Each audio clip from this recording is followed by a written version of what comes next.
Now on BBC Two, a drama set in the near future. Based on extensive research, this film looks back on the terrible events of one day in December 2003, the day Britain stopped. A lot of the area has been cordoned off. We've just been allowed through the police cordon. On the 19th of December 2003, the failings of Britain's transport system were exposed as never before. Decades of neglect led to a day of disaster. We had it coming, and a lot of people have said that, but hindsight's a wonderful thing. I don't think anything that occurred on the 19th individually would have surprised me.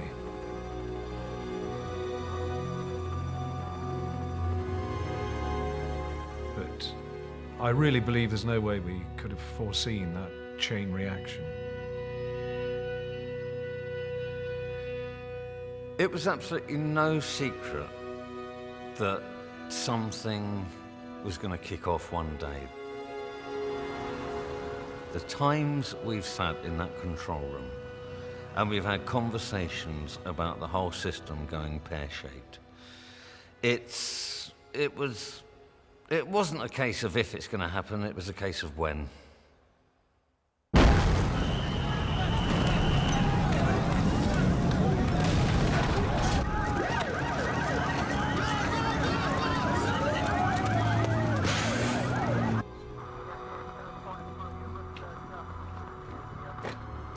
This was something that people knew was going to happen and should not have happened.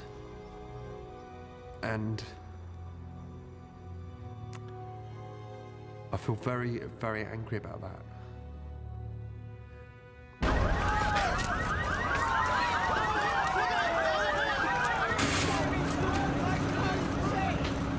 By the end of 2003, Britain's transport networks were running at many times the capacity for which they were designed. Every system was being pushed to the limit. Our roads were the most congested in Europe. Our skies were the busiest in the world. The rail network was lurching from disaster to disaster. 18 months after Potter's Bar, a fatal train crash in Edinburgh proved the final straw for the rail unions and would trigger the collapse of Britain's entire transport system.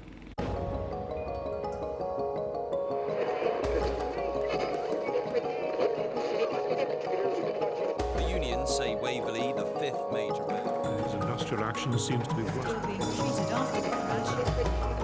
Big Rigs, the train drivers' leader, is in defiant. Our demands on safety clear. This union has a duty to its members and to the travelling public to ensure that Waverley is the last disaster of its kind. We will therefore go ahead with planned withdrawal of labour with effect from 8 AM. Thank you very much. Can you tell us what happened at 8 AM? The headlines at 8 o'clock. Motoring organisations are expecting one of the busiest days ever on Britain's roads, as the country faces the first of a series of 24-hour national rail strikes. The unions say Waverley, the fifth major rail crash in 6 years, is proof that little has changed. Train operating companies had hoped to win a court injunction against ASLEF and RMT's planned action. But since that's failed, it looks like the network will face the first Thousands effective of football national fans strike. travelling to Manchester for tonight's friendly international at Old Trafford are being urged to start Organisations their are predicting journeys. very heavy congestion, while airlines, which are running extra services, are stretched to capacity.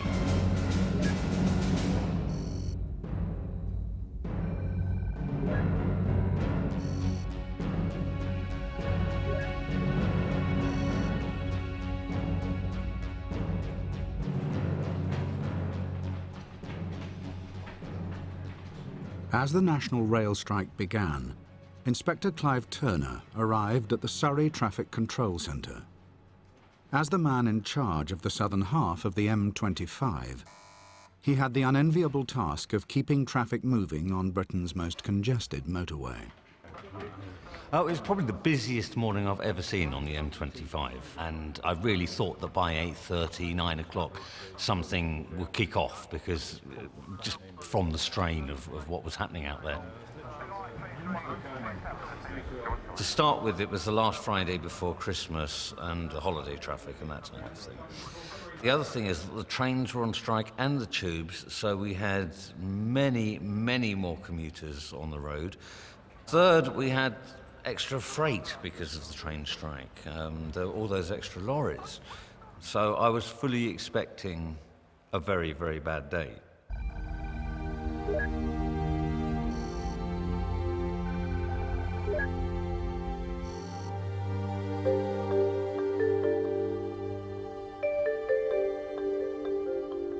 "400 miles north, in Edinburgh, the junior Transport Minister, Tom Walker, had spent the morning with inspectors from the Health and Safety Executive. Principally the middle sections. Oh, that was one of the issues raised by Southall, wasn't it? Yes. It was here that most of the wreckage from the Waverley crash was being examined. I mean, this is one of the wagons that was involved in the crash, and what we're looking at is the aggregate, the spread of the weight inside. It's called the gauge load spread. I wanted to make a point of being at the scene of the rail crash on the day of the strike, to show that we were committed, that we weren't distancing ourselves, and that we were instituting a comprehensive investigation into the causes of that crash. On the 2nd of December, a high-speed train had collided with a derailed freight train just a few hundred yards from Waverley Station, killing the driver and 5 passengers. There's nothing like actually seeing the carriages close up. It was very, very moving, and I have to say the executive are doing a thorough job in finding out what has happened here. Yeah. What do you think of today's strike action, sir? I think it is very sad that Mr. Rick sees it in the best interest of his members to call them out when we should be sitting down together and discussing this matter together to see that this should never happen again. And what would you say to people trying to get home on the roads tonight? Well, obviously with industrial action like this, I can only offer my sympathy. I mean, this is the busiest time of the year. And I was quite aware that the strike action was going to have a pretty bad effect on an already bad day on the roads. I mean, it was bound to create log jams. I had absolutely no idea it was going to be as bad as it was, or I probably would have flown home earlier.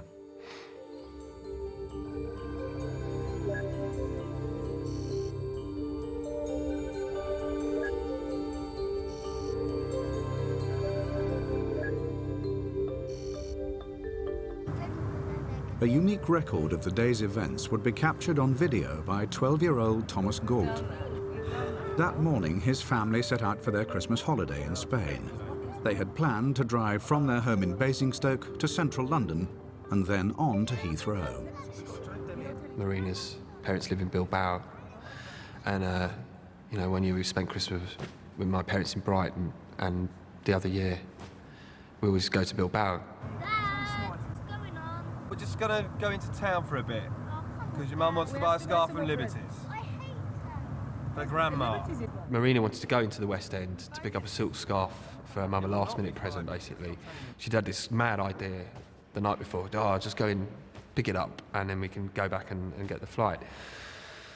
And we looked at ways of getting in, and obviously with the train and tube strikes, that wasn't an option. So we decided that we could probably drive, if we left early enough, drive in, park at a long-stay car park, pick up the scarf, drive out, and get back in time to check in for the flight.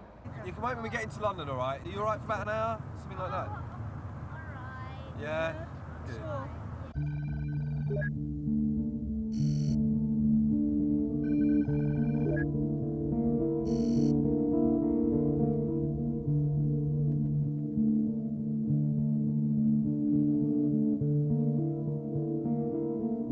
Pauline Watkins and her daughter Charlotte left their home in Kent an hour after the Gaults. Like thousands of other England fans, they'd set off early for that evening's friendly international, being played at Old Trafford in Manchester. We live quite close to the motorway. We live in Swanley. So I drove up and I thought, I'll just get on at Junction 3 there, which is quite close to where we were, and just go round the M25 you know, towards Heathrow, that sort of way. My daughter Charlie is a very keen football player herself. She was part of the girls' team at her school. So I had promised her that at some point I would take her to see a match, and I had thought that this would be a really good Christmas present. She was just so excited. I got it all plotted out. I knew what I was going to do, and I just knew that it would take forever. I mean, because it always does. I try and avoid that road anyway.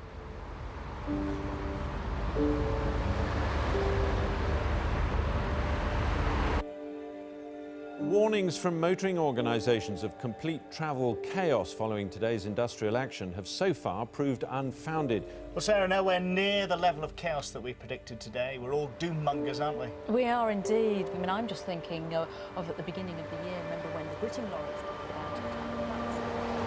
got Hang 'em up for 6. Well, I was absolutely amazed. By lunchtime, we still didn't have any major instances, and I was, you know, thinking, nice one, Clive, you know, you've got through the day. But just as I thought that and I was about to pat myself on the back, the phone rang. Oh, God. Lane 1 closed, going on. A lorry had crashed through the central reservation of the M25 and ploughed into the path of a van and several cars. The first officer to reach the accident was Tony Foster. I can tell you how quick I was there. You can tell because people behind me were still banging into one another. I could hear them. When I got to the front of the queue, I realised that there was a young lady who was trapped and in serious difficulties. And the driver, I presume was her mother probably, appeared to be concussed. I woke up and I was in this ambulance, and there was this guy sort of leaning over me saying, "Would you keep still, please? Keep still, because you've hurt your neck." I mean, my first thought was of Charlie, because I thought, she's not in this ambulance with me. So I said to him, "Where is she? Can you tell me where my daughter is, please?" And he said, don't worry, she's in an ambulance that's following on behind. You don't have to worry about that."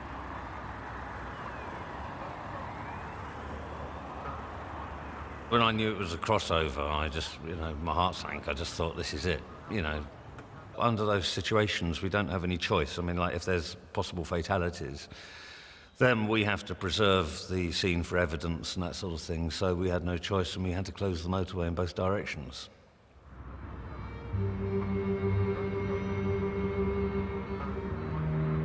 Tailbacks were now growing either side of the accident at a mile a minute. By the time Clive Turner decided to close the road, the jam stretched for 10 miles, past the junction with the M23 to Gatwick.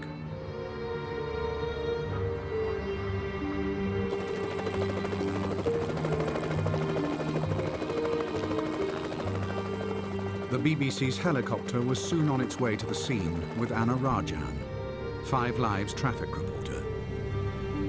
The sight was absolutely horrendous. I mean, not only was the accident scene pretty horrible, but what surprised me the most was the rate at which traffic started to back up along that stretch. I mean, that is a notoriously busy stretch of the M25, the Kent-Surrey stretch. But what I saw was traffic stacking up at a pace beyond belief.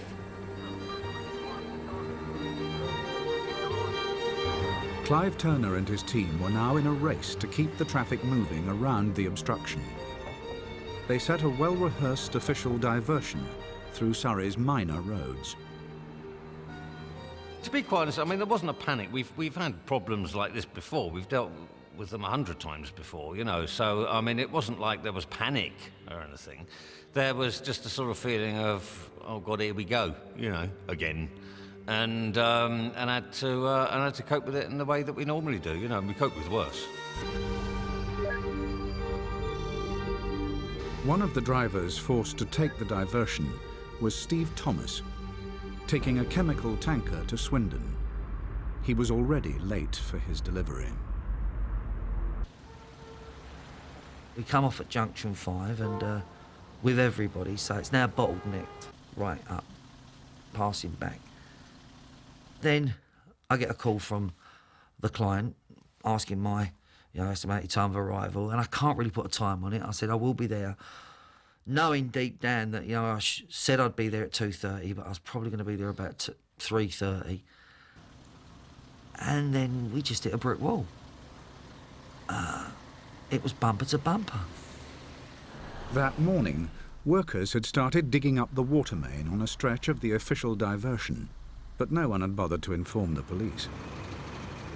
Since the privatisation or deregulation of the utilities, quite often the authorities have got no more idea than we have of any roadworks. And, by the time they found out what is out there, we've got sheer chaos.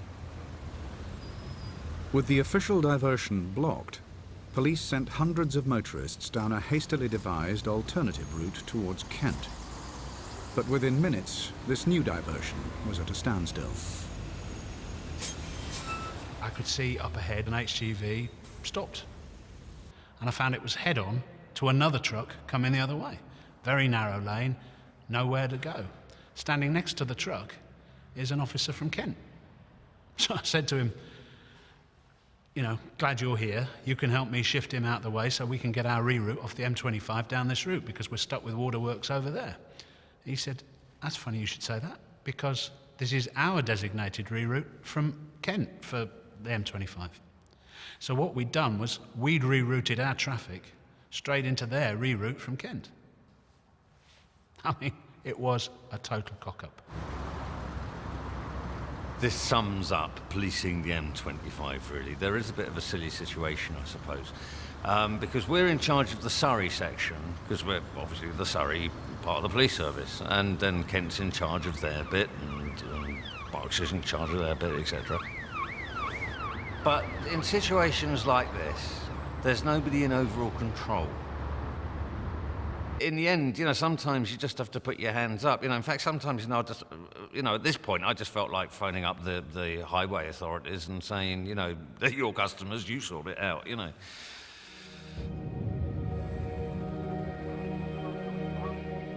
By early afternoon, the conflicting diversions from Kent and Surrey meant thousands of vehicles were forming an ever larger clot of congestion, affecting all major routes crossing the area.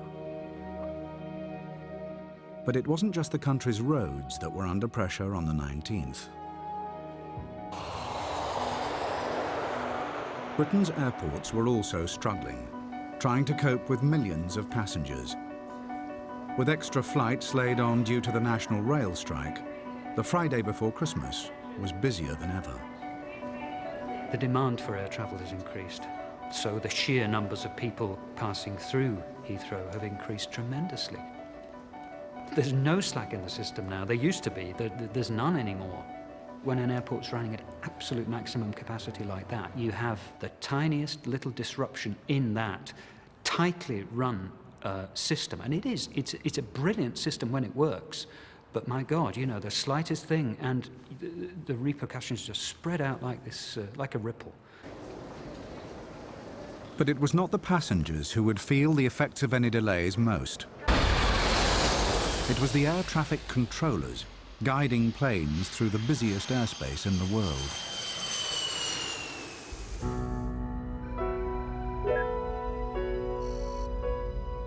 Two miles north of Heathrow, in West Drayton, controllers were already struggling with the volumes of traffic. On a normal day at West Drayton, it is very busy. We do have a heavy workload. I remember thinking in the car, I really don't want to be late because I don't want to put anybody in a difficult position because you just can't be late for work or be sick because there just isn't the cover to cope.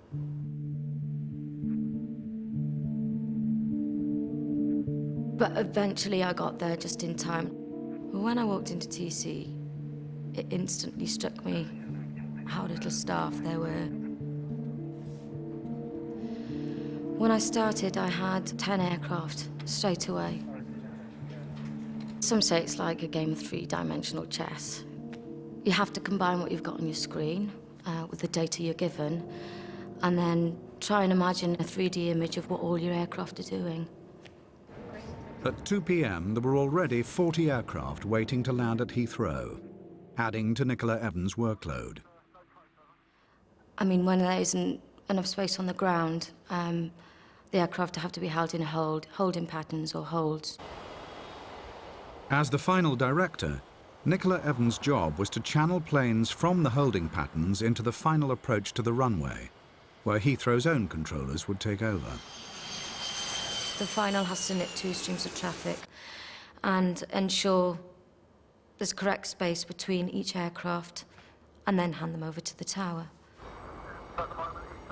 We were always under pressure to get as many planes into the approach sequence in any given time, because we were always told safety first, but delays cost money. Shamrock 305, come off Ockham heading 300, speed 210 knots. Virgin 205, descent to altitude 3,000 feet. 1755 plus or minus 5, is at the holding point now. Lufthansa 2693, come off land board heading 300. 951, challenge you.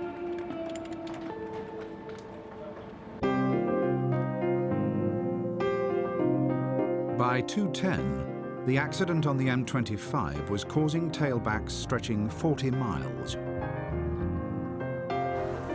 Steve Thomas was one of only a few hundred drivers who managed to get through the chaos caused by the diversions and back onto the motorway.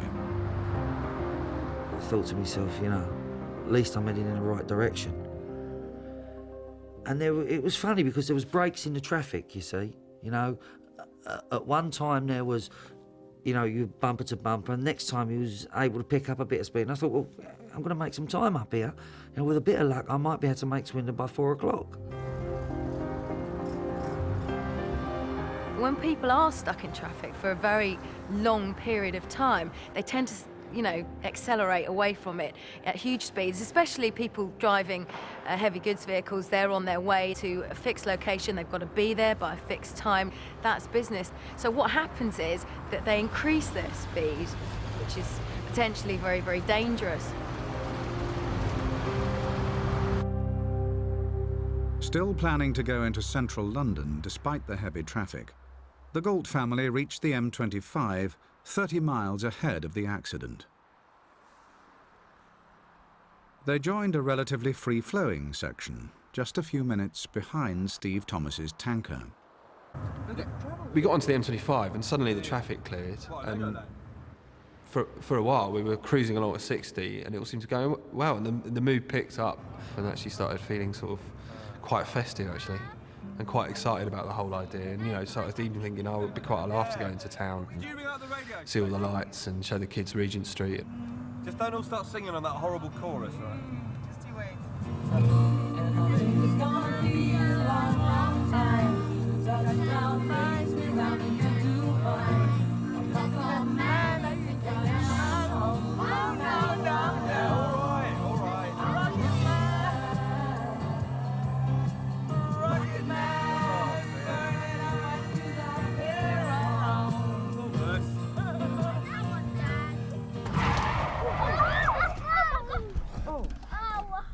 You're right, Dad! Is everyone all right? Dad, what are you doing? You're right. I didn't see the car in front. It's okay. You okay? We could sort of hear crashing behind and screeching, and obviously people were going into the back of each other, and there was a sort of fear of like waiting there as well, just waiting for the car to hit us.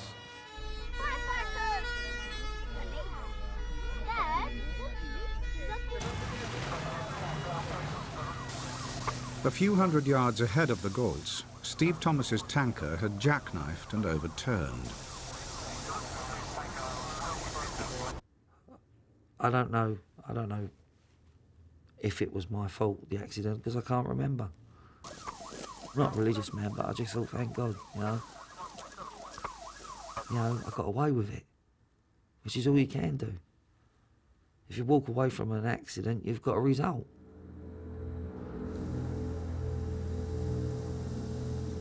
Although no one had been seriously injured, the tanker accident would cause Clive Turner an even bigger headache than the first pile-up at Junction 6.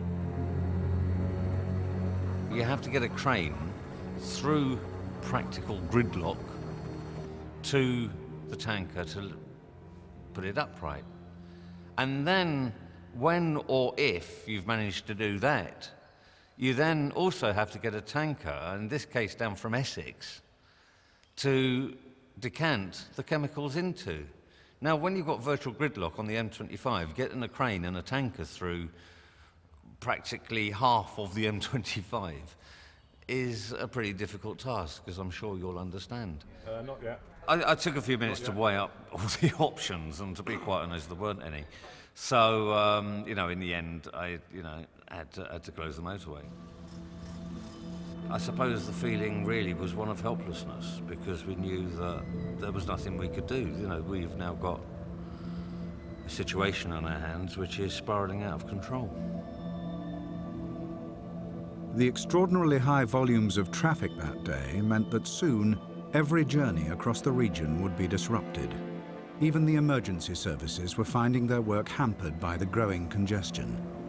A mile from the initial accident, the gridlock was about to claim its first victim. They took me to a hospital in Redhill.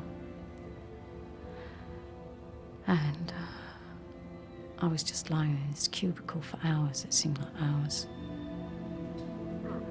After an hour, fire crews had finally freed her daughter Charlotte from the wreckage of their car. But in that time, gridlock had enveloped most of the southern section of the M25. Every time anyone did come in to check me, I was saying, "Where is my daughter?" And they were saying, "It's all right, just keep calm, she will be here soon." This nurse did come in, and I was sort of saying, I need to know where my daughter is, I want to know where she is. And this nurse said, "Yeah, it's all right." It took them slightly longer to get her out of the car than they thought it would, but it's okay because she's now on her way back here.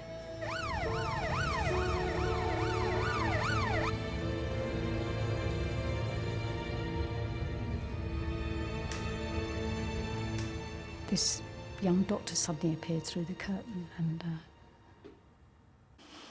I just looked at his face, and he didn't say. He was obviously trying to say something, but was unable to do it. And I looked at his face, and I just knew. I don't know how. I just knew. I knew what he was going to tell me.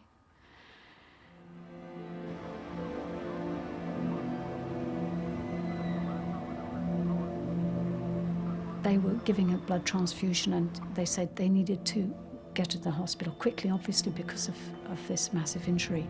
And they drove away okay off the motorway, but I mean it was chaos around there by that time because it was such a big pile-up. The whole area became gridlocked, and the ambulance actually was on the road for too long. They ran out of fluids and they ran out of all the things that they needed. And she died in the ambulance about a mile away from the hospital.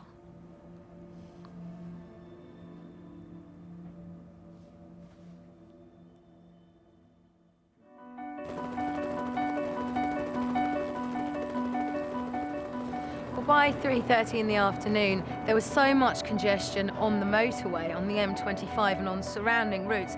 Lorries, cars had to go through central London to get anywhere. But heavy goods vehicles rerouting through the capital soon meant that central London was itself plunged into traffic chaos. All the approaches to the M25 and thence into central London are at a standstill. AA Road Watch said the situation in London was the worst it had ever seen.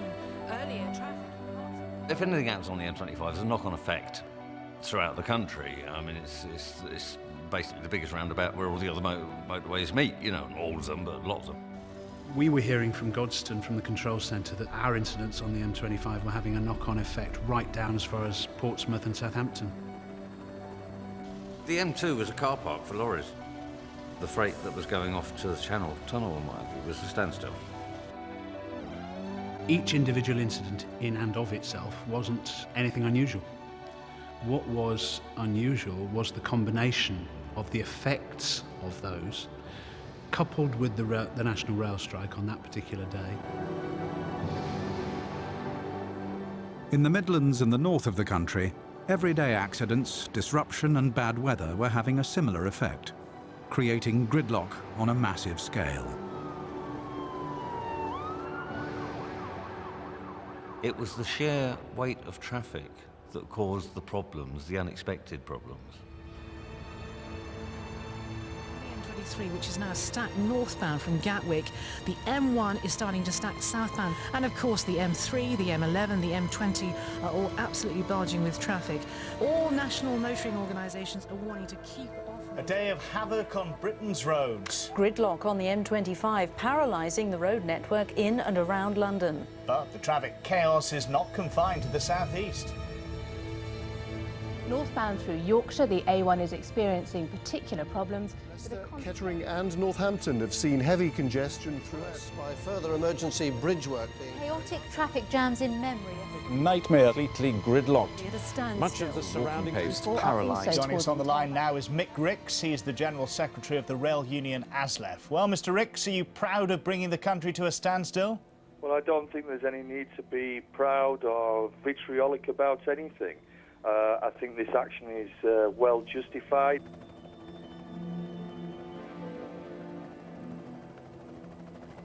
People were blaming the gridlock on the rail strike, but in actual fact that only loaded about another 5% of vehicles onto the road, plus some freight traffic.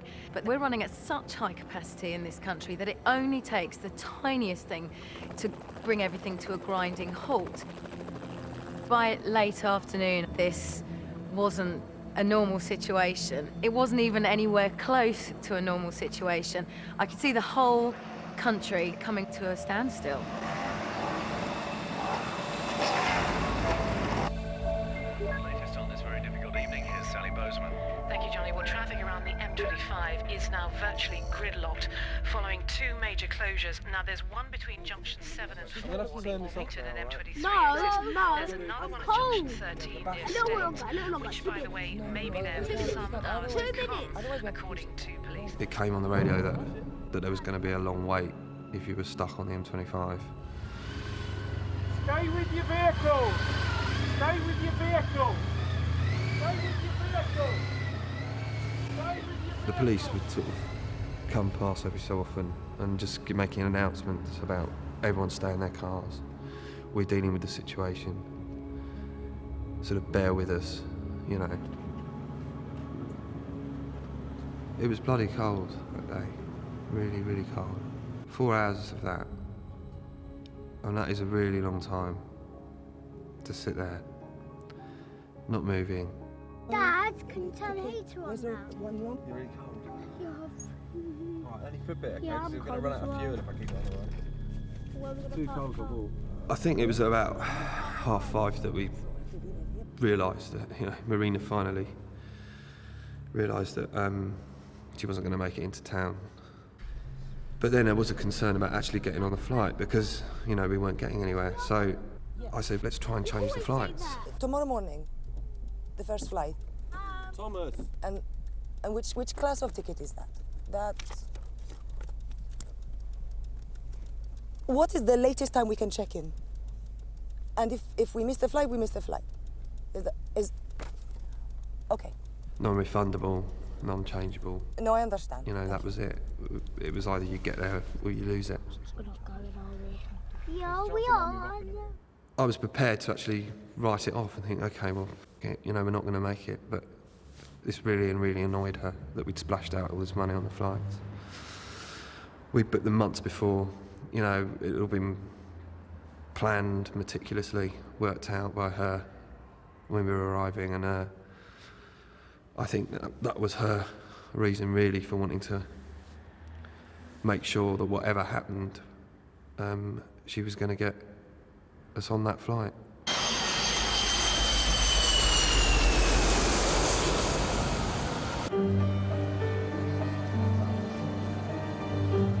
By 6 o'clock, the gridlock around London meant thousands of passengers had missed their scheduled flights, and many others were stuck at the airport.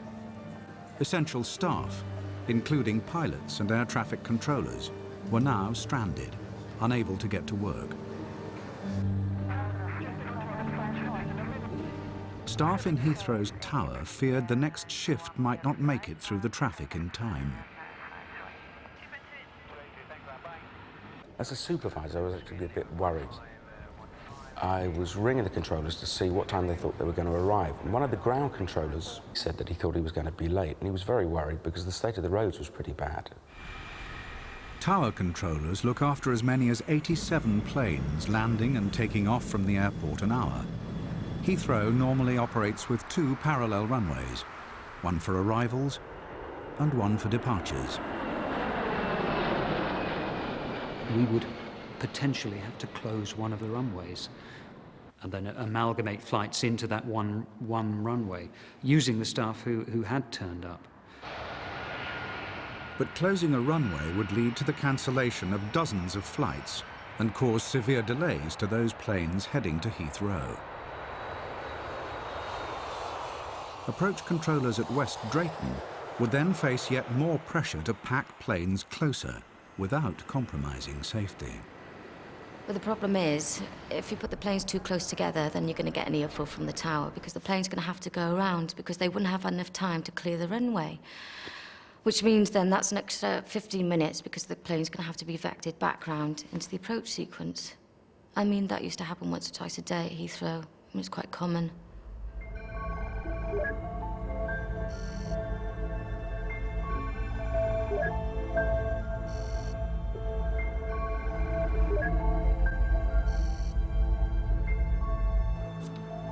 I needed to take my husband, Jerry, to the airport because he had a flight that night.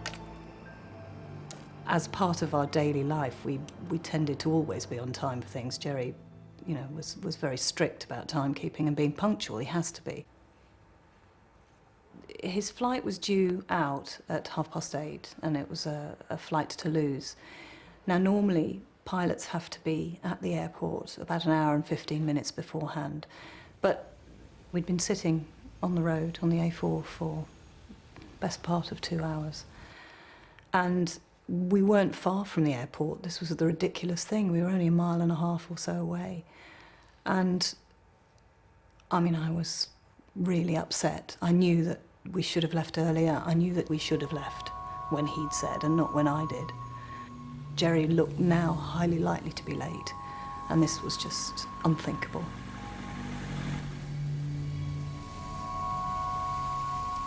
He turned and basically said to me, "That's it, I'm going to walk. I'll get there on time if I walk." And in fact, it wasn't such a daft idea, because we could see other people getting out of their cars and obviously doing the same thing. So he picked up his flight bags and got out the car, slammed the door, and he just walked down the road. And that was the last time I saw him.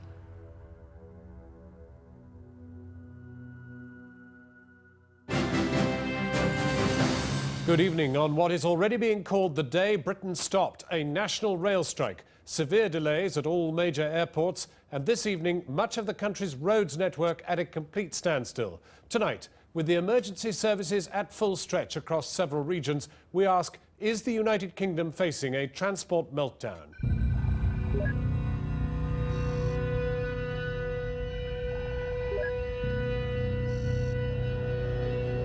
Well, for those just joining us, the lucky ones who've managed to battle their way home through the Christmas traffic, here's an update, at least of what I think is happening. On police advice, tonight's match has been delayed for an hour in order to try and give some of the stranded fans a bit longer to make it to the stadium. Despite the delayed kickoff, the vast majority of the 60,000 fans heading to Old Trafford were still in their cars, adding to the ever-worsening gridlock. Alan, it's just bedlam out there tonight. It's definitely serious. Even when I was coming to the ground at 5 o'clock, there was major traffic problems. I mean, it's 20 minutes before the kick-off and the ground's half empty. Sorry, I'm just going to have to interrupt you there, Alan, because actually we're now just getting word that just a minute ago the FA announced that the match is in fact going to be cancelled. Tonight, with thousands of motorists stranded across the country, we ask, why does it take so little to bring Britain to a standstill? The Transport Secretary Alistair Darling is demanding to know why the roads network has been hit so hard by today's strike. And later in the programme, we hope to have his deputy, Tom Walker, on the line. He's been the only public face of the department today, visiting the survivors from the Waverley crash in Edinburgh.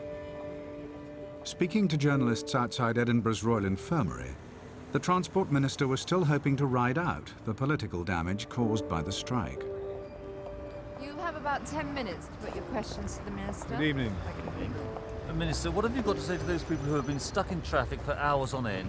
Well, I'm afraid when ASLEF decide to enter into a dispute like Later in the day, I became aware how bad the situation of traffic was right across the country, and I have to confess to a private smile that I thought, good, the unions have asked for this. They played right into our hands, because I thought public opinion would actually change now in our favour because of the chaos that the strike on one of the busiest days of the year was causing, you know, that people were suffering pretty badly, and that would work in our favour.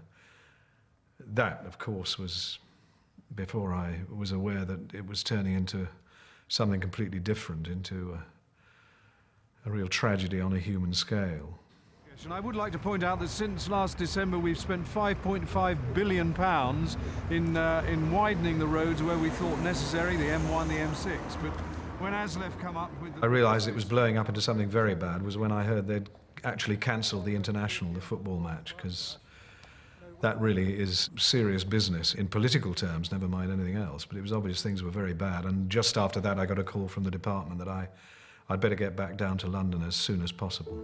Yes, I'm afraid no more questions. So what Labour has promised on transport? Transport Secretary Alistair Darling has demanded an explanation. Darling summoned the Chief Executive of the Highways Agencies to his department a short time ago. I think it is a little bit alarming that the government, 2 or 3 years... Walker was called back to Westminster to help his boss, Alistair Darling, deal with the apparent collapse of the road's network. Barely a fortnight after the Waverley train crash, Number 10 was now feeling the heat for what was becoming the second transport disaster of the month. Officials tell me that Alistair Darling is going to be working through the night trying to sort this mess out. And frankly, he's better off there than anywhere else because he's not going to get home tonight, is he? Now, the opposition, perhaps predictably, are calling for his head, saying he should go over this. And even some Labour backbenchers saying maybe it's a chance for Tom Walker, maybe he should be given the job, he is next in line. But I think that's missing the point. Whether it's Darling, whether it's Walker, whether it's me or my mum, they haven't faced up to the real problem inside there, inside number 10. There are too many cars on the road. Has there been any sign at all of emergency vehicles? There was an ambulance had to come the wrong way on the other carriageway. That's the only thing. We've had no offers of food, no offers of blankets or anything like that. So you've been there for sitting in the same spot for hours now. You must be very hungry apart from anything else. Well, yes, very hungry. I just went to tell the bloke in front of me to turn his side lights off because I could see they were getting fainter and I thought he was going to get a flat battery. And I've been knocking on his window and I can't seem to wake him. It was around that time that a woman came up and knocked on our window, who was very worried about an old man in the car behind us. Hello, mate. Hello, can you hear me? Hello? Never do the same thing. Just going to open the door. And he was in a bad way, and that's when it really hit me that this was something pretty serious, I think. And that, you know, something was going to have to happen, because we couldn't just keep sitting there. Thomas, get back in the car now!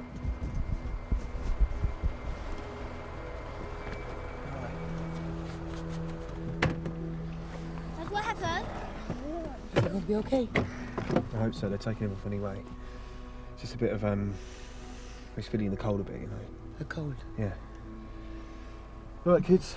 Okay. What are you doing? I think we should leave. Come on, kids. Put your hat on. Come on.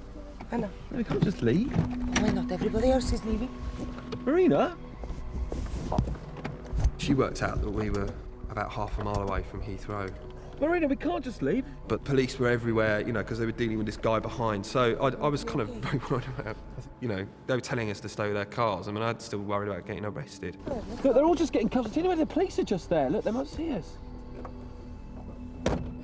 Look, what about the presents and everything? We can't I just leave don't them. care about the presents, okay? It doesn't matter. Look, we can't just leave everything. Why not? That's why we have insurance. Come on, let's get the kids are cold. Come on. Look, all right, okay. Look, I'll come with you, all right? And then I'll come back to the car. Just hope they don't tow away in the meantime. And then maybe I can get a flight tomorrow or something. Okay, let's go, quickly. All right, come on. You ready, Anna? Yeah? I'm not asking you, I'm telling you. Get back in the car, wait with your vehicle. And you in the red, get back in your car now. It was descending into a kind of anarchy. I mean, just people start losing it, I think, because they'd just been there so long and it was getting so cold. Some people actually trying to drive up the banks, God knows where to. Lots of deserted cars, which is a very bizarre sight on the motorway. You look round and there's, lots of cars just left. So in one sense, actually, it was a sort of nice feeling to get out of that and to actually think that we were doing something other than just sitting in a car waiting for something to happen. I told you! You in the red, get back in. All right, sir, yeah, we're just going. Come on, children! I told you, right? You've got to make sure you come with me. Stick with Mum, right? Go for it.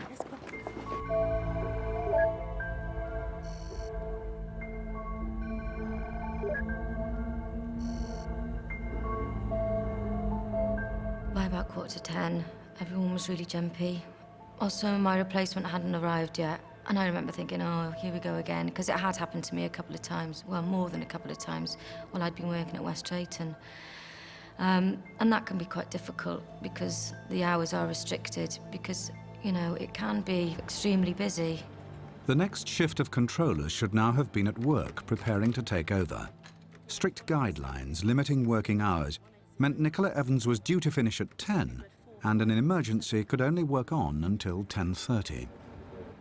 Because we didn't have the cover, we were going to either have to close down airspace, and nobody wanted to do that because, we had to keep the delays down to as few as we could, and otherwise we'd have to bandbox. Bandboxing is combining sectors, looking after double the amount of airspace, basically. What you're doing as an air traffic controller is you're making a 3D model in your head so you know where everything is, how fast it's going, how high it is, what's going to happen next. LM2826, continue descent with the glide. That's a very complicated picture to maintain in your head. When you combine sectors, what that means is that you could be adding double the number of planes to the model. So you're just piling more information onto the model that you already have. Dad,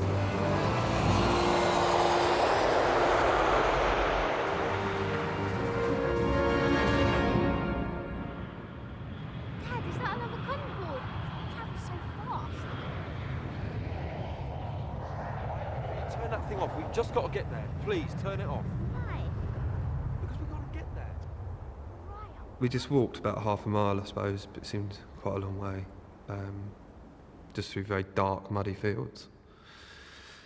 We could kind of see the lights of the perimeter fence way off in front, and you could see the planes coming into land. And at that point I was just thinking about how on earth we were going to get to the airport, because I didn't know, I was trying to work out where the terminals were. Just round the corner out of nowhere, these hopper buses came driving round just at the point we'd come out. It's a bus. We're going to try and fly. Wait. We don't get this bus. I ran out and flagged it. We'll get a flight tomorrow. You're going to go. Okay, you're going to miss the flight. Take. Right. Okay. See you later. Bye-bye, darling. Thomas! Okay, get on. Come on, Thomas. Give me the camera. All right? See you later. Make sure you get the flight. Yeah. Love you.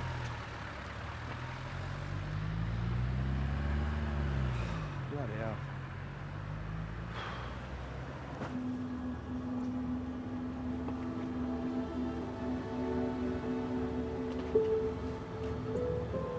I walked back to the car. And I was really sort of getting focused on just trying to get back as quickly as possible, because I thought they might start clearing the motorway or something, And I was starting to get very worried about my car getting towed off, me coming back, and for some bizarre reason I thought I'd come back and the whole motorway would be empty and my car wouldn't be there. But even 8 hours after traffic had first ground to a halt, police were still ordering drivers to stay in their vehicles. It was getting much colder, and we were then seriously concerned about people who'd been in their cars for a very long time. We began to realise that the advice to stay in your car was not necessarily the most sensible one to be giving. You get to the point, especially on a cold day, like you know, it was on this day, where, you know, I think in the end, you know, you'd rather have abandoned cars than people dying in their cars, really. Please leave your vehicles, lock them, and move down the hard shoulder. You'll be attended directly. The emergency services now realised that the situation was so grave that for the first time ever they would have to implement Operation Gridlock, a confidential plan drawn up in 1999. Operation Gridlock is a contingency plan for evacuating people from cars when they have been sitting in motorway traffic for an hour or so, and that's in theory. In practice, we do everything we possibly can not to use this contingency. We try not to implement it because it creates a whole host of other problems with other agencies becoming involved. Would you please leave the vehicle and follow an officer who take you to temporary accommodation? Thank you. We have the simple logistical problem of where to put people, you know, then you've got blankets, then you've got drinks, then you've got to provide food, and, you know, just imagine, if you can, the problems that we were faced with that day. It was pretty clear to me that we were dealing with a major incident that was turning into a national disaster. I was thinking about how utterly kind of surreal it all was, because it just seemed very bizarre that there I was on my own, standing in a muddy field in the middle of Surrey on the M25 drinking a cup of tomato soup. I was also wondering, obviously, if they got on the flight at that point. I didn't even know if the flight had left because of all the delays. And just thinking, I wonder if they're on it, I wonder how the kids are, whether they made it in time. Viva 482, Roger, stand by today due to a bit of ground congestion, I'll call you. Smooth at 574, after an F Marina Galt and the children arrived at Heathrow just before 10, an hour after their plane had been due to depart. But the BA flight to Bilbao was still on the tarmac, with no guarantee that it would leave that evening, as the airport was on the verge of shutting a runway. In Heathrow's tower, Matt Ogden was still waiting for his next shift of controllers to arrive. I was getting very concerned. We'd been immediately I was trying to get on the phone to them, speak to them. I couldn't get through, and I knew how bad the traffic was. It was absolutely chaos out there. But at 10, the controllers did arrive on time, and we were able to complete the handover, which was a relief. It meant we weren't going to have to shut the runway down. The BA flight to Bilbao was now cleared for pushback. Speedbird 972, stand by for start, Brooklands Park, 6 Golf, squawk 1173.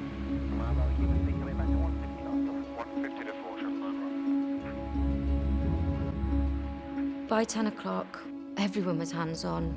My managers, supervisors.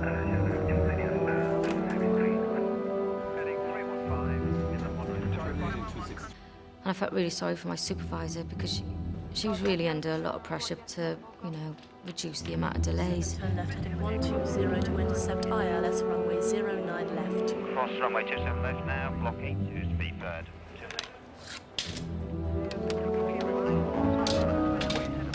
So I volunteered to stay on just an extra half hour till 10:30.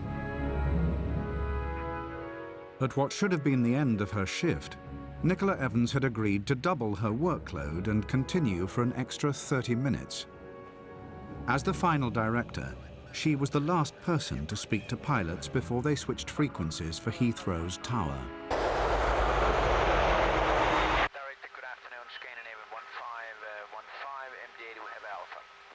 By 25 past 10, I had about 15 aircraft after bandboxing.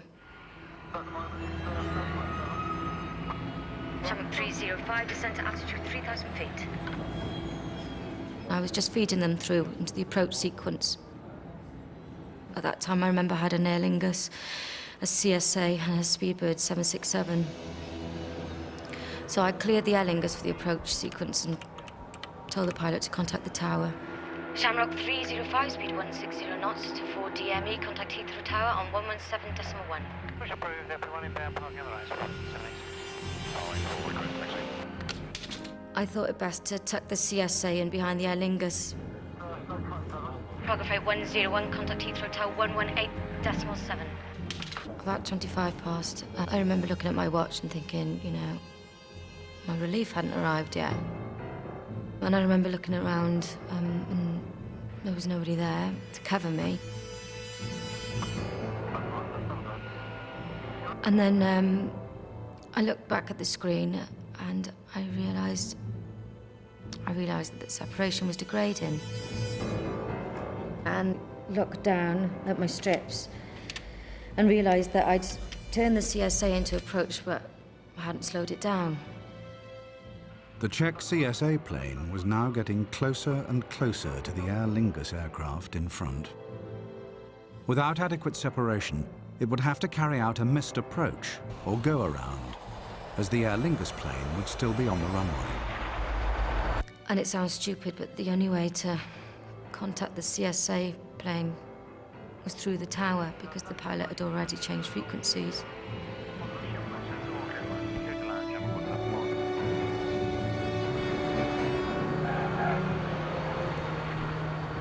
So I pressed the button to contact the tower. Nicola Evans needed to warn the tower of the impending missed approach, but the controller in charge of landing was busy trying to get the Aer Lingus plane clear of the runway. Ladies and gentlemen, welcome to London. For your own safety, please remain... At the same time, his colleague in charge of takeoffs cleared the BA flight to Bilbao for departure on the parallel runway, unaware that there was a potential missed approach. Speedbird 412, wind 080, 10 knots, cleared for takeoff. And then it just carried on ringing and ringing. I just thought, oh, you know, I've got to contact them and I've got to get through to them.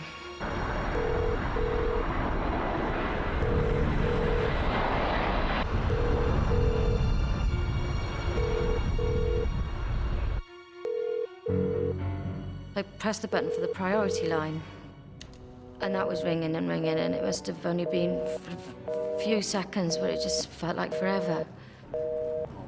And by that time they picked up and they realised that they had a problem and that this CSA was going to have to go around. On behalf of all, I'd like to thank you for flying with Aer Lingus. As the Czech plane was only seconds from touchdown, the pilot was told to abort his landing. CSA 101, go around. I say again, go around. The aircraft was now climbing directly into the flight path of the BA plane.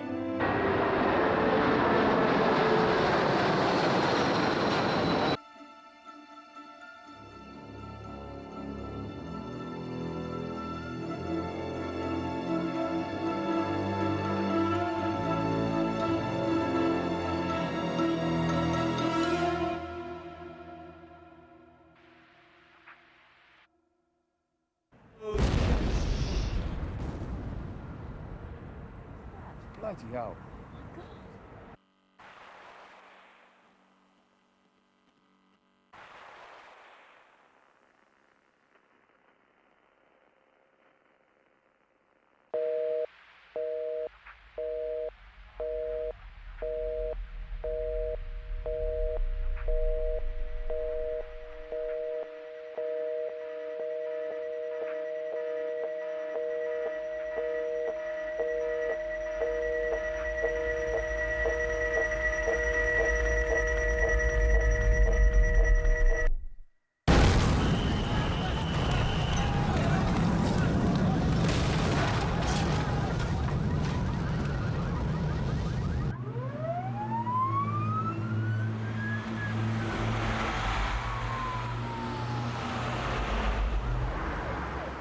We had a call saying there was an incident at Heathrow.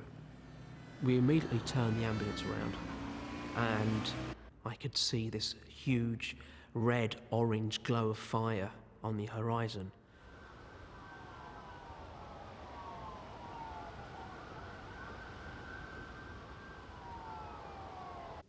and we're just getting reports of a large explosion in the west of London. Sarah, I'm sorry to interrupt you here, but we're getting reports of a huge explosion west of London. That two planes have collided over London. And wreckage has been sighted coming down in the Hounslow area of West London. I'm sorry, we've no word yet on casualties. With the main arteries across London gridlocked, the emergency services had to struggle to the scene using minor roads.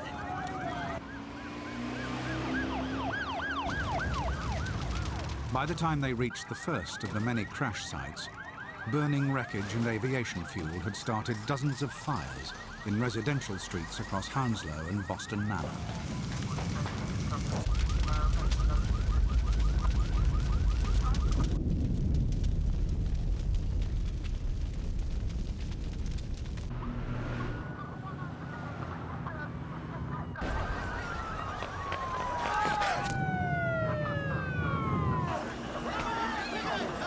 Jesus, no! At the same instant, no pumps T! Status 3, over. Let this boy set it for a covering jet, he rendered his fuselage, right? As soon as the people saw an ambulance, they just ran towards us. I remember vividly a chap coming with a massive head wound, running right in front of the ambulance to get help, basically.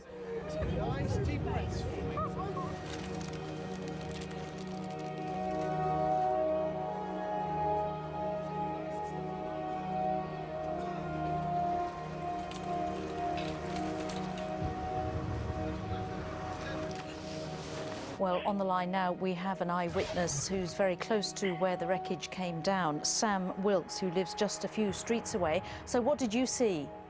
I just was taking the rubbish out the front of my house, and I heard the explosion and everything shook. You know, it almost knocked me off of my feet. And straight away, there was thick smoke everywhere. I couldn't see anything, and I ran into the house. And then my neighbour was banging on the door, just trying to get everybody out of the house. He was just running up and down the street, and everybody was running out of their house. It was just chaos, you know. Well, you sound very shaken up. Thank you for taking the time to speak to us. What can you see now? What's happening now? Well, we've been moved out of the area now, but it's just there's ambulances everywhere, and I can still see all the flames now from where I am.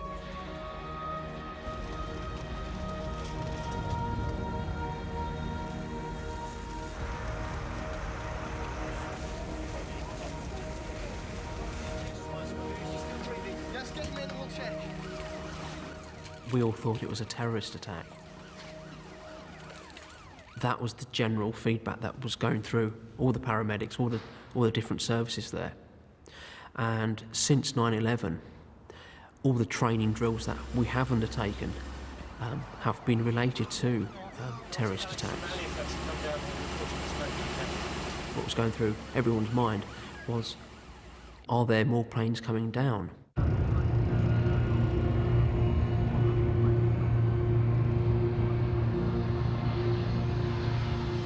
The two planes had collided at a height of 1,800 feet, a mile east of the airport perimeter. Heathrow could commit its own fire services to the rescue effort, but that would mean shutting the airport indefinitely, which in itself could be catastrophic. There are options you can take. My option at that point was, we've got to do it. The fire crew had to go and deal with the incident, which had happened outside the airport. So we had no fire cover at Heathrow. We had to close the airport. There was no option. But with Heathrow shut, Dominic Steele feared that there wouldn't be enough landing slots in the southeast for the 40 planes holding in the sky above the airport. And with emergency fuel reserves cut in the name of economy, the planes might not make it to airports further afield.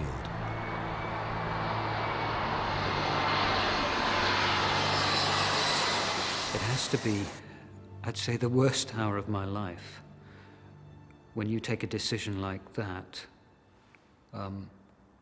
you're faced with the consequences. You know that those aeroplanes are up in the sky. They've got to land somewhere before the fuel runs out.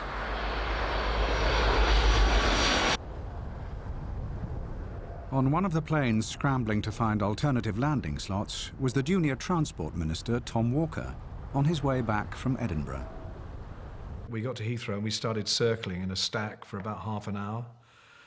And the pilot came on and said it was due to air traffic control delays. And then I became aware of a sort of stir on the other side of the plane, that people were looking out of the window and things like that. And then the pilot came on and said we'd been diverted to Gatwick. And my secretary, Jonathan, who's a bit of a plane enthusiast, he looked very uneasy at that. He went white as a sheet. So I said, you know, are you okay? And he looked at his watch and just said, I hope to God we got enough fuel, which was not something I'd thought about. With the UK's busiest airport closed and the national air traffic control system at breaking point, supervisors in West Drayton took the next step. After one call to European air traffic control in Brussels, Britain's airspace was closed until further notice.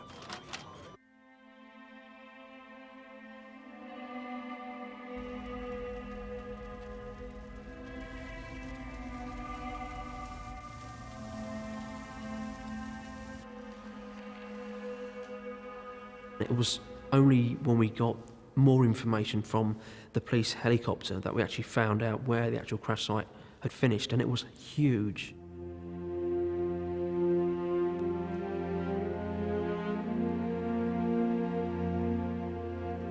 The two planes had left a wreckage trail scarring 3 miles of West London.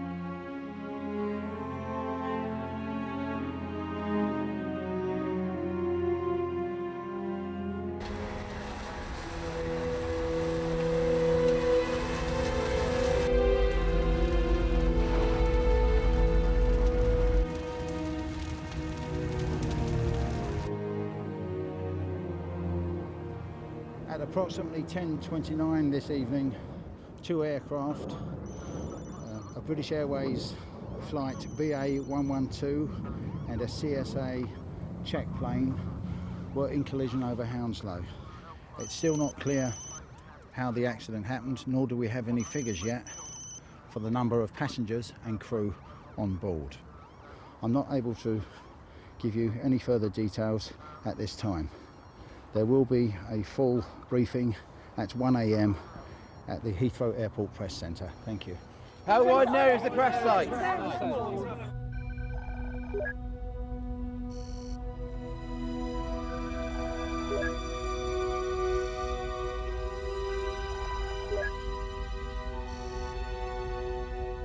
Jane Newell arrived home in Shepperton with her daughter Stephanie, 8 hours after leaving to take her husband Jerry to the airport. It had taken us over 3 hours from dropping Jerry off. And I was just so relieved to be back home and to shut the door on the day. It had been a dreadful day. I went into the living room and turned the television on for company, I suppose. And there was just a picture of a tail fin. Up to 50 people are feared dead tonight, including at least 12 on the ground after a passenger airliner and a cargo... And it just had airline disaster written across the bottom of the screen. And The crash came at the end of a day that has seen reports of... I didn't actually believe it was real to begin with, affecting much of the motorway. until I just thought, this is real. I've got to telephone. So I ran into the hall where the phone is, picked it up and started dialing every number that I've got for Heathrow. I don't think I could describe to you how I was feeling or what I was thinking at that point. I was relieved from my workstation and I was led down to the director's office where I would be interviewed by the Metropolitan Police. I just felt sick.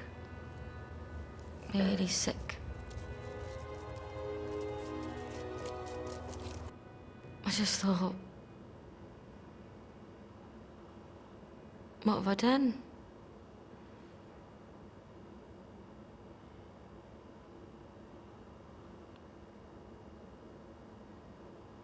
What have I done?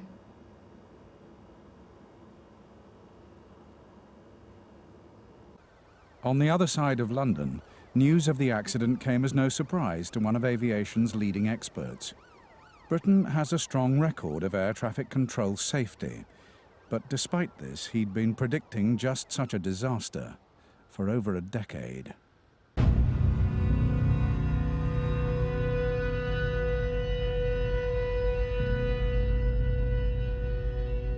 I was going to the pub, in fact, and I had a phone call from Alan, who works in the office, and he said, are you watching television? And I said, no, I'm not watching television. And he said that a couple of planes had come down. And my first response was to ask him where, and he told me Hounslow. Knowing where the planes had come down made me realize almost immediately what would have been the cause of that. To a degree, I kind of feel like I'm like the Cassandra of the aviation industry, so I've been prophesying doom and gloom, and those prophecies have been falling on deaf ears. Maybe 40, 50 times I was trying, and it was well over half an hour by the time I did get through to someone. A woman from Surface Air, I think, who actually had no information at all. And I mean, I was desperate by this time. I did, I'm afraid, shout at her and say, I must know something. My husband's a pilot. He was on the Toulouse flight. Please tell me something. Eventually the woman came back and said, it's all right, it's the flight to Bilbao.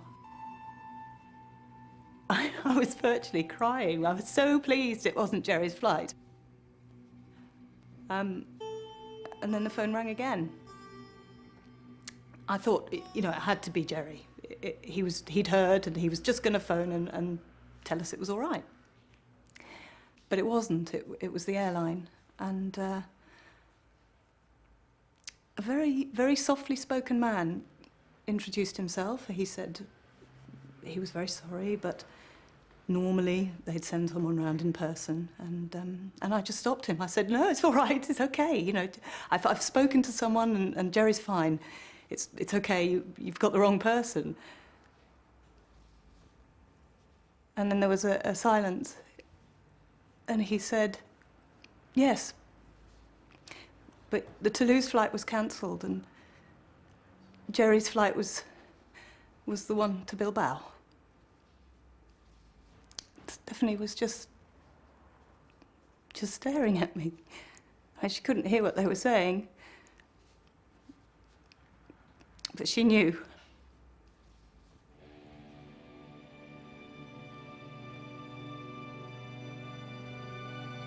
The air traffic confusion immediately after the accident meant Tom Walker's plane was initially diverted to Gatwick, only to find on arrival that so many other planes had been sent there, it would have to be redirected again. It was very unsettling, quite honestly. It was very nervous-making.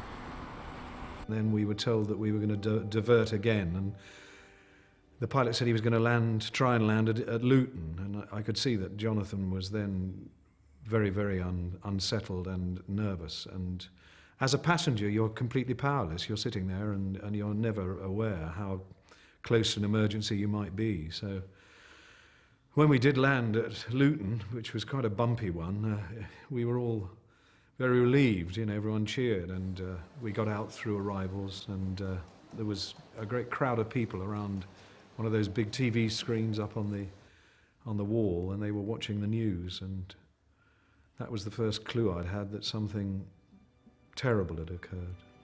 Up to 50 people are feared dead tonight, including at least 12 on the ground after a passenger airliner and a cargo plane collided in mid-air over the Hounslow area of West London. The crash came at the end of a day that has seen reports of fatalities caused by the unprecedented gridlock affecting much of the motorway network. Se ha sabido también que a bordo viajaban varios españoles cuyas identidades por el momento se desconocen. It seems most unlikely that anyone on either of the planes could have survived this crash. There's wreckage everywhere, some of it still burning, and there's a strong smell of aviation fuel in the air.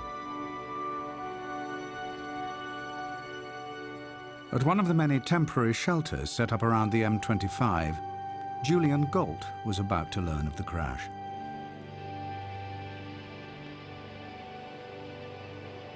News flashes started coming over the radio about an air crash at Heathrow, with very few details at that point of what it was. And they immediately started giving out a number to call. And eventually I get through and speak to this woman, and she said to me it was the BA flight to Bilbao. Just asked the strap, I said, right, were they on the flight? And I just heard her start crying.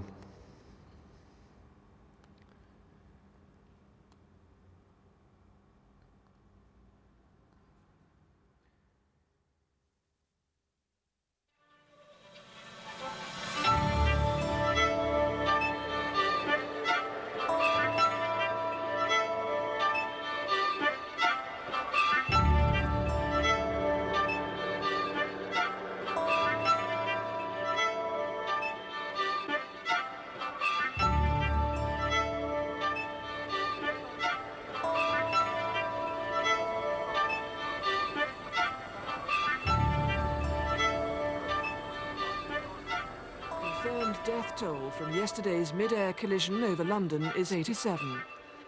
The disaster came at the end of a day that had already seen unprecedented congestion levels on Britain's roads, leading to a humanitarian crisis. Thousands of drivers were forced to spend a night of sub-zero temperatures in their cars across the country.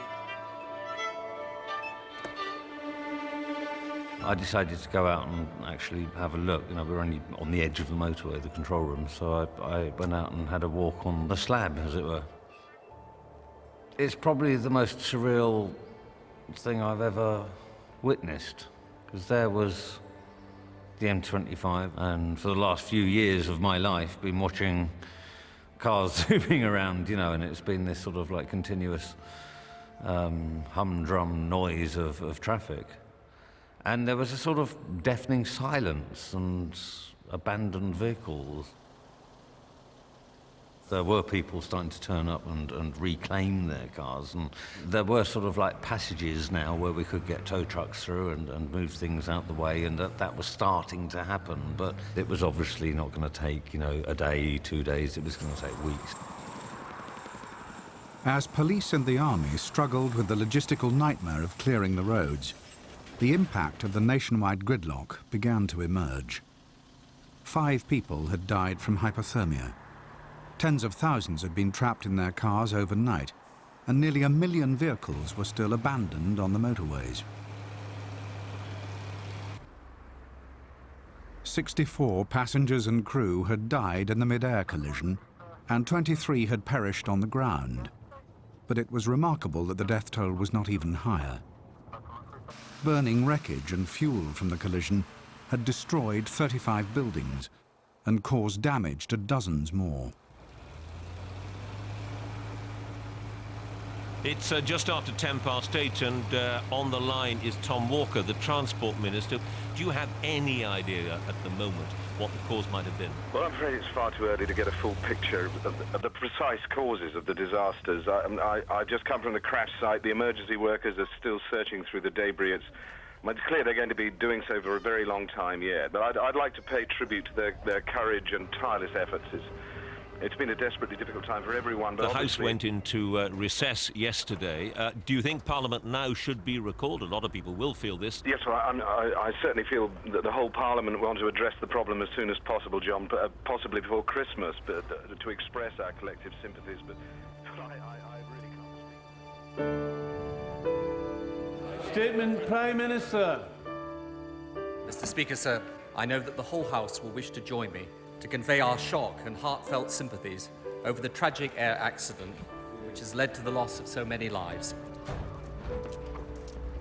Our thoughts and prayers are with the families, friends and relatives of those who died or were injured. There must be the fullest possible inquiry into how the accident occurred.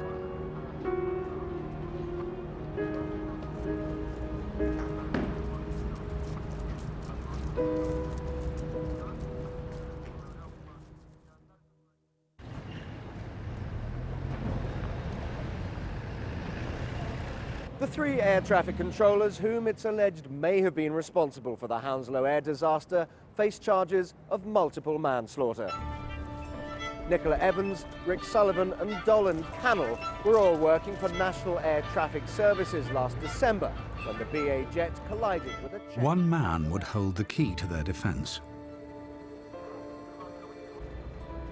Daniel Boyd had been appointed as an investigator by the Czech authorities within hours of the crash. But in October, he was contacted by Nicola Evans' defence team. What Boyd revealed in the first meeting with Nicola and her lawyers would dramatically change her understanding of the disaster. He leant over to the man next to him and said, it was just like Carrie's incident. And I just thought, God, this happened before. There was an incident in 1997, which was known in the industry as Carrie's incident, because there was an air traffic controller called Carrie. This wasn't a collision, it was a near miss, so nobody was killed, but it was a very close near miss. And as now, in 97, this woman, Carrie, was forced to shoulder the blame for something that could have been a monumental disaster. And I could see exactly the same thing happening now. For years, I have been banging at the door of the industry saying, this is not human failure. This is not Carrie's fault, or this is not Nicola Evans's fault. It's not the air traffic controller's fault. It's the fault of the system. And I should know, because NATS commissioned me to write a report looking at the parallel runway operation at Heathrow. And there were certain aspects that gave me great cause for concern, and the key thing, which is connected to the December the 19th incident, was this issue of the missed approach procedure. There are hundreds of missed approaches a year at Heathrow, a figure that's grown with rising air traffic volumes.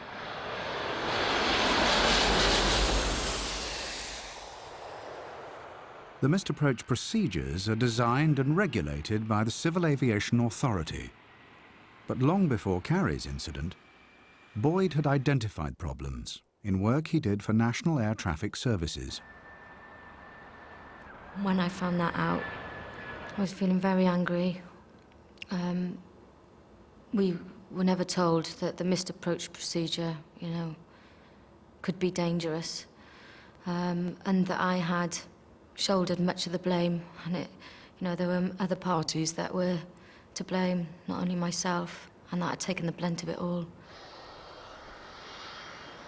But although NATS drew Boyd's findings to the attention of the Civil Aviation Authority, no significant changes were made to the procedures until Carrie's incident itself. And even then, Boyd believed the changes put in place meant the risk of a mid-air collision was left unacceptably high. Well, very clearly we are all in denial, collective denial about capacity. People say to me, but surely the aviation industry is different from other transport industries in that they're led by safety and that they're open and they're above board. And my response to that is, you must be joking, don't make me laugh. I have walked through the wreckage of many planes, too many planes than I care to remember, around the world, and have seen the sort of human cost and the tragedy connected with these things. In a dramatic development this afternoon, the Hounslow air disaster trial collapsed. The prosecution dropped manslaughter charges brought against the 3 air traffic controllers blamed for the tragedy in which 87 people died. 5 days into the trial, Daniel Boyd's evidence had caused the Crown's case to collapse. Miss Evans offers all her condolences to the bereaved and injured and to all those affected by this terrible event. Not a day goes by without Nicola reliving this terrible accident. If Nicola could turn back the clock, she would. Nicola would also like to say that she is personally relieved that the prosecution, albeit very late in the day, have seen sense and dropped this case against her. Nicola is particularly anxious that the pending public inquiry should finally start as soon as possible and help prevent this accident ever happening again, and also to find out those who are truly responsible. Thank you.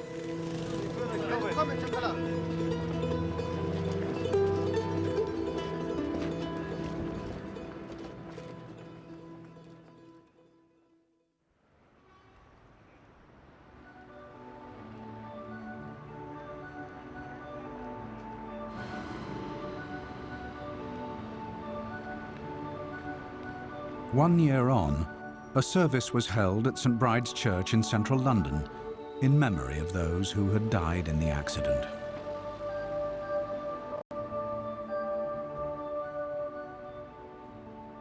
It soon became clear to me after the accident that although people were talking about that day being a turning point, a sea change, that for anything to be different was going to take a struggle. The awkward thing, is if you want to look in the long term, that you have to throw a lot of money at transport, and you won't see the benefit for so long that politically it's anathema. And that really was the problem, I think. Tom Walker resigned from his position as Junior Transport Minister in March of 2004. Well, I felt then, I feel now that the 19th, we had it coming. That basically we had it coming because unlike other European countries, we don't put a reasonable amount of public funds into transport. I think everybody had this perception of the airline industry in Britain being very, very safe. But this was not an accident, it was something that was going to happen. It was just a question of which two planes it was and where it happened. And unless something is done about the sheer weight of traffic, pressure put on air traffic control staff, there will be another December the 19th.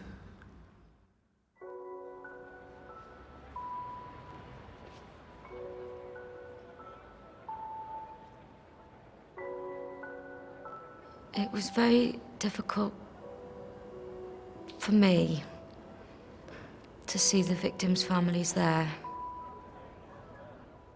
After the court case, the headlines in the newspapers were saying that I'd been portrayed as a victim and I was no victim because what had I lost? I hadn't lost a loved one or anything, and it's not really about what I've lost. You know, it's what I've got to live with.